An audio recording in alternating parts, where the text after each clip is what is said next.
The following is an audio-only version of a much better video. This was made exclusively for YouTube to avoid their bullshit copyright infringement policies. To see the proper version that includes footage, music, additional content, and, well, effort, click the link in the description.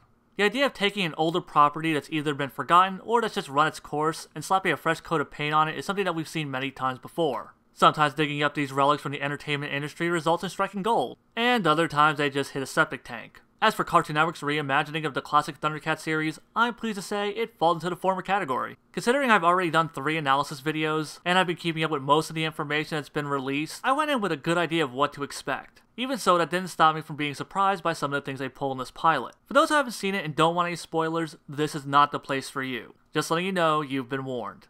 Thundera in this new version is no longer its own planet, but a kingdom on the planet of Third Earth. It's a heavily guarded city where the cats live, cut off from most of the outside world. The fairy tales speak of dark times when its former king slayed the evil priest Mumra, and of faraway lands with advanced technology. It's these tales of amazing devices beyond imagination that's captured the mind of the young Prince Lion-O. Unfortunately, the king views his son's obsession as childish, and just wishes he would focus more on his responsibilities as the future king, while his brother Tiger just rubs in his face how he's the better of the two. But Lion-O doesn't view leadership in the same sense as his father and brother. He would rather show compassion to their lifelong enemies than continue the cycle of hate, and would go so far as to even protect their lives. Unfortunately, Lion-O's trust in the lizards is betrayed. When Groon, Thundera's greatest general, returns home only to show his true colors in the form of a Trojan horse, harboring the cat's greatest enemy armed to the teeth with advanced weaponry that they disregard as mere myth. With their forces decimated, Mumra appears and slaughters their best warriors. The king is killed along with Jaga, and Lion-O, Tiger, and Chitara escape completely defeated. And that sums up the pilot. Was it any good? Yes. It does a great job of introducing the characters, the world, and the story. The story itself is surprisingly dark. We see people die on screen, we watch women and children rush into a shelter only to see it go up in flames seconds later, we see soldiers hit with explosives, and we hear the words die and kill a lot. It's very dark subject matter for a kids show, and I give the writers a lot of credit for really pushing what they can get away with.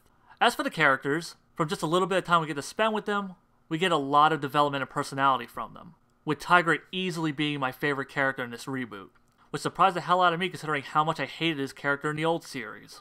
I also really like what they did with Lion-O. Even though his desire to see the outside world ended up giving me a Disney princess vibe. Oh what, like I'm the only one that thought that? Since I'm talking about the characters, I should probably bring up the awesome cameo by Linkso. I had read he was going to be in it, but by the time I saw it, I had completely forgotten. So when he popped up, I was more than a little excited.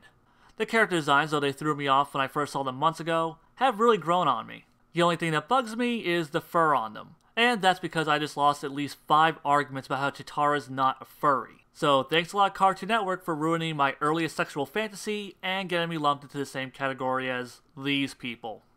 Moving on, the animation looks great. It's fluid, the character style model, the action sequences look amazing.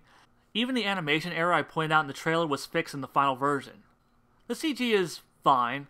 It looks better than what was shown in the early trailers, and though it's not the best I've seen, it's far from the worst. The voice acting is also really good. I love the snarky, arrogant tone in Tigra. Lion-O sounds like Terry McGinnis, which is cool with me, and hearing him say, "ThunderCats ho," was awesome. Though hands down my favorite was Claudus, voiced by the OG Lion-O himself, Larry Kenney. He plays it completely straight and has such an epic commanding tone in his voice, I just fangasmed. The only ones that bothered me were the Thunder Kittens. I read an interview where it was said that they were going with a Charlie Brown sounding voice for the kids, and this definitely comes through in the performance. Now this isn't a negative mark against the voice acting, this is simply just me not adjusting to hearing voices that are so far removed from what I'm used to. And so far I've watched the pilot 3 times, and I've already grown used to them. The only things I could count as a disappointment would be 1, the lack of an intro, which I expected considering it's a pilot. But since the old intro was so legendary, those are some really big shoes to fill, and I really want to see what they're going to do for the intro. The second disappointment was the music. Don't get me wrong, it's not bad. It has an epic full-bodied orchestral score. Unfortunately, it just doesn't stand out like the themes from the old series. It sounds like the kind of music you'd hear in Lord of the Rings or God of War, and by this point it just sounds bland and generic. If anything, it reminds me of Lords of Shadow soundtrack, where they went with this loud, booming, orchestrated score that wasn't anywhere near as memorable as any classic Castlevania tune. I don't know, maybe I'm wrong, and like the Thunderkins, I just need to give it more time. But so far, I'm just not impressed.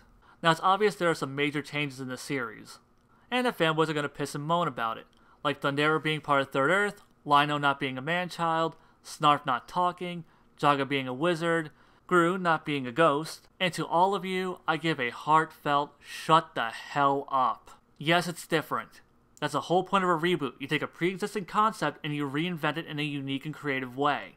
If it were exactly the same, there'd be no point even making it. So sit down, shut up, and enjoy this for what it is. A very good cartoon based on something you loved and grew up with. Okay, to wrap things up, I went into this with very high expectations, and I was not let down at all. The animation is great, the characters are interesting, the story is well written, and it's a very well executed reboot of a classic series.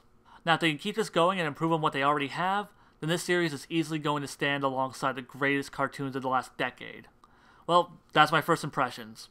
And once a Season 1 box set has been released, I will be doing a full review for it. Till next time, see ya.